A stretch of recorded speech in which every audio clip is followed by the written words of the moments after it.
बिस्मिल्लाहिर्रहमानिर्रहीम अस्सलाम वालेकुम एवरीवन। दिस इज़ मी माज़ेब और मैं उम्मीद करता हूँ आप सब खैरियत से होंगे। आज की इस वीडियो में हम देखने वाले हैं जी किस तरह अपने प्रोफ़ेसर को और प्रोफ़ेसर की ईमेल्स को और उनके रिसर्च इंटरेस्ट को आपने फाइंड आउट करना है। इससे पहले मैं आपको बताता चलूँ कि सेशन 2025-2026 के लिए मैंने जो है वो 3 वीडियोज़ अभी तक बना ली हैं और मैंने यहाँ पे शेयर भी कर दी हैं। आप इनको भी देख सकते हैं जिसमें comprehensive guide to scholarship in China और स्कॉलरशिप के लिए कौन-कौन से डॉक्यूमेंट्स चाहिए होते हैं और आप किस तरह एक अच्छी और परफेक्ट सीवी बना सकते हैं।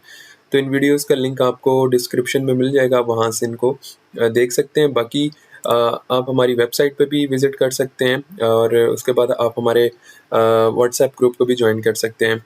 तो चलिए शुरू करते हैं कि जी आपने किस तरह प्रोफ़ेसर को फाइंड आउट करना है। तो सबसे पहले आपने ये करना है कि अच्छा, यहाँ पे एक चीज़ आपको मैं बताता चलूँ कि क्योंकि चाइना में मोस्टली वेबसाइट्स जो हैं वो प्रॉपरली जो ओपन होती हैं वो माइक्रोसॉफ्ट एज पे ओपन होती हैं, क्योंकि यहाँ पे क्रोम और जीमेल जो है वो वीपीएन के बगैर आप उसको एक्सेस नहीं कर सकते। तो बेहतर ये है कि आप जितनी भी वेबसाइट्स हैं चाइना की ख़ास तौर पे और चाइनीज़ यूनिवर्सिटी की, तो आप उनको यहाँ पे माइक्रोसॉफ्ट एज पे ही ओपन करें। और यहाँ पे सबसे अच्छा फ़ीचर ये होता है कि आप पेज को ट्रांसलेट भी कर सकते हैं इंग्लिश में और ये फ़ौरन ही हो जाता है। समटाइम क्रोम पे इतना ज़्यादा अच्छा वर्क नहीं करता।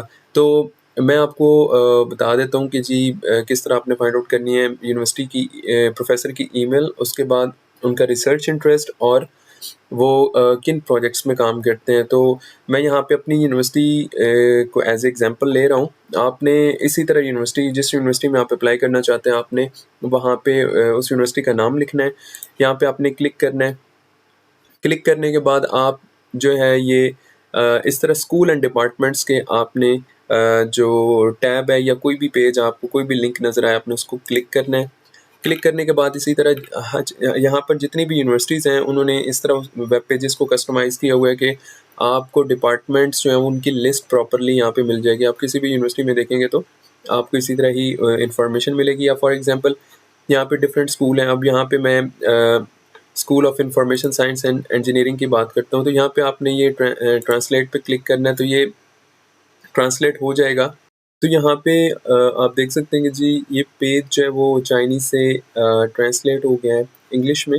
अब यहाँ पे आप फैकल्टी में जा सकते हैं और इन्होंने वेबसाइट पे प्रॉपरली कस्टमाइज़ किया हुआ है कि जी डॉक्टरल सुपरवाइज़र की लिस्ट यहाँ से आपको मिलेगी, मास्टर के जो सुपरवाइज़र्स हैं उनकी आपको यहाँ से मिलेगी। तो जो अच्छी यूनिवर्सिटीज़ हैं वो स्टूडेंट को इस तरह फैसिलिटेट कर देते हैं और प्रॉपरली आप मतलब कि स्टूडेंट्स को फाइंड आउट नहीं करना पड़ता कि जो मास्टर्स वाले कौन से सुपरवाइज़र हैं और डॉक्टर के कौन से डॉक्टरल प्रोग्राम के कौन से सुपरवाइज़र हैं। तो अगर फॉर एग्ज़ाम्पल आपने डॉक्टरल सुपरवाइज़र यहाँ से फाइंड आउट करना है, तो ये आप देख सकते हैं यहाँ पे इनका नेम, उसके बाद enrollment major and research interest. ये सबसे इम्पोर्टेंट चीज़ होती है कि जी आपको पता चल जाता है कि ये प्रोफ़ेसर किस डोमेन में काम करते हैं। उसके बाद उनकी ईमेल। अब आपने क्या करना है, अब फॉर एग्ज़ाम्पल आप जिस भी डोमेन में काम करते हैं, तो आपने वो यहाँ से प्रोफ़ेसर का रिसर्च इंटरेस्ट देखना है। उस रिसर्च इंटरेस्ट को देखने के बाद अगर तो वो यहाँ पे प्रोफ़ेसर वो वाला आपको मिल जाता है, तो आपने सिंपली यहाँ से ईमेल को कॉपी करना है। ईमेल को कॉपी करने के बाद आप एक प्रॉपरली यहाँ पे कोई नोटपैड बना लें या कोई भी चीज़ एक्सेल बना लें, एक्सेल शीट बना लें, आपने उसमें कॉपी करते आना है।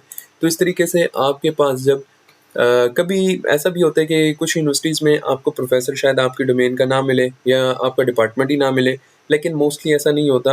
आपको यहाँ पे जितने भी प्रोफ़ेसर हैं वो सारी और उनके जितनी भी डोमेन्स हैं वो यहाँ पे आपको मोस्टली मिलेगी, क्योंकि चाइना में जितनी भी यूनिवर्सिटीज़ हैं उसमें बहुत सारे मेजर ऑफ़र किए जाते हैं। तो इस तरीके से आपने ईमेल्स जो है यहाँ से स्क्रैप करनी है और आपने एक प्रॉपर लिस्ट बनानी है। अब लिस्ट में ये होता है कि आपको पता चल जाता है कि ये सुपरवाइज़र और आगे आप एक और भी अगर एक्सेल शीट पे काम कर रहे हैं तो आप यहाँ पे एक और सेक्शन बना सकते हैं और उसमें आप रिसर्च इंटरेस्ट भी लिख दें, ताकि आपको पता चल जाए कि ये प्रोफ़ेसर इस रिसर्च इंटरेस्ट में उसका रिसर्च इंटरेस्ट ये है, इस प्रोफ़ेसर का ये है। तो इस तरीके से आपको काफ़ी ज़्यादा आसानी होगी। मैंने पर्सनली यही जो था वो मैंने फ़ॉलो किया था और इसमें ये होता है कि आप अपनी लिस्ट को मेंटेन भी करते आते हैं। एक्सेल शीट पे बनाएँ तो ज़्यादा बेहतर है, क्योंकि फॉर एग्ज़ाम्पल आपने ईमेल किए हैं सारे प्रोफ़ेसर को और आपको रिप्लाई नहीं आया, तो ये होता है कि जब प्रॉपरली जैसा कि अक्टूबर में ही जाके प्रोफ़ेसर जो प्रॉपरली एक्टिव होते हैं, ईमेल्स वगैरह देखते हैं और आपको उनके रिस्पॉन्सेज़ मिलना स्टार्ट होते हैं। तो अगर फॉर एग्ज़ाम्पल आपने अप्लाई किया, आपको रिस्पॉन्स नहीं आया, तो आप वही लिस्ट जो आपने बना रखी है उस यूनिवर्सिटी की, आप दोबारा से उन ईमेल्स को कॉपी करें और फिर से आप ईमेल कर सकते हैं। इसमें ये है कि आपको फिर दोबारा यहाँ पे नहीं आना होगा, आपके एक टाइम जो है वो काफ़ी सेव हो सकता है। तो ये स्ट्रैटेजी मैंने पर्सनली फ़ॉलो की थी, आप भी इसको लाज़मी कीजिएगा। बाकी मास्टर के सुपरवाइज़र जो हैं वो यहाँ पे मेंशन किए हुए हैं इन्होंने। अब ये देख लें ऑटोमेटिकली पेज जो है यहाँ पे ट्रांसलेट हो गया है और यहाँ से आप इनको इनकी ईमेल्स को और इनके रिसर्च इंटरेस्ट को देख सकते हैं। सिमिलरली अगर कोई और यूनिवर्सिटी फॉर एग्ज़ाम्पल जिस तरह ईस्ट चाइना नॉर्मल यूनिवर्सिटी है और यहाँ का भी मैंने एक department school of computer science and technology मैंने ओपन किए हुए है। अब यहाँ पे देखें प्रोफ़ेसर डॉक्टरल सुपरवाइज़र यहाँ पे इन्होंने मेंशन किए हुए हैं, तो आप किसी भी प्रोफ़ेसर की प्रोफ़ाइल पे क्लिक करेंगे। क्लिक करने के बाद आप जो है यहाँ पे उनकी प्रोफ़ाइल में आ जाएँगे और यहाँ पे आके इसको ट्रांसलेट करके आप इनकी इसको ट्रांसलेट करके आप इनकी जो रिसर्च इंटरेस्ट है वो आप देख सकते हैं। इसको आप अपने वेब ब्राउज़र पर ट्राई कीजिएगा, यहाँ पे अब अभी नहीं हो रहा।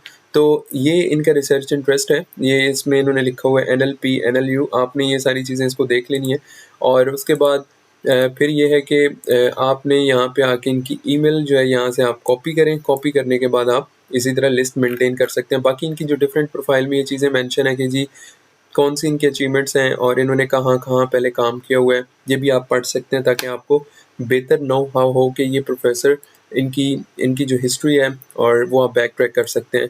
तो इस तरीके से आप प्रोफ़ेसर की ईमेल्स को फाइंड आउट करें, उनकी लिस्ट मेंटेन करें और लिस्ट मेंटेन करने के बाद आप ईज़िली आप उनको ईमेल कर सकते हैं। और यहाँ पे एक और भी बेनिफिट ये होता है कि जब आप अपना रिसर्च इंटरेस्ट सीवी में लिख रहे होते हैं, तो आप जब यहाँ पे डिफरेंट रिसर्च इंटरेस्ट देखेंगे प्रोफ़ेसर के, तो आपको एक ये भी आइडिया हो जाएगा कि चाइना में जो है मोस्टली प्रोफ़ेसर किन एरियाज़ में काम कर रहे हैं। आप डिफरेंट यूनिवर्सिटीज़ के अगर कंप्यूटर साइंस के प्रोफ़ेसर देखेंगे तो उनके ऑलमोस्ट जो डोमेन्स हैं वो मैच करेंगी। तो वो कुछ यूनिक ही होंगी, वो ज़्यादा डाइवर्स नहीं होंगी। तो आपने इस चीज़ को भी देखना है और यहाँ से आप रिसर्च इंटरेस्ट यहाँ से आप कॉपी करके बेशक अपनी सीवी में भी डाल सकते हैं। एज़ इट इज़ भी डाल सकते हैं या उसमें थोड़ी-सी चेंजेस करके डाल दें ताकि बिल्कुल एग्ज़ैक्टली वो लाइन ना हो जो यहाँ पे लिखी हुई है, तो आपने इस चीज़ का भी ख़्याल रखना है। तो इस तरीके से आप यहाँ से आइडियाज़ भी ले सकते हैं कि किस तरह रिसर्च इंटरेस्ट मैंने अपनी सीवी में मेंशन करना है। तो आई होप आपकी सीवी इस तरह बेहतर हो सकती है और मेरे ख़्याल में अब आपको समझ आ चुकी होगी कि किस तरीके से मैंने प्रोफ़ेसर की ईमेल्स को यहाँ से फाइंड आउट करना है। अब देखें 280 यूनिवर्सिटीज़ हैं और उसमें मेजॉरिटी ऑफ़ यूनिवर्सिटीज़ ने इस तरीके से स्टूडेंट्स के लिए जो है वो मास्टर के सुपरवाइज़र्स को अलहदा सेग्रीगेट करके उनके एक अलहदा यहाँ पे लिंक दे दिया और पीएचडी के सुपरवाइज़र्स का अलहदा दे दिया। तो आप कुछ यूनिवर्सिटीज़ ऐसी भी होंगी जहाँ पे आपको शायद थोड़ी स्ट्रगल करनी पड़े।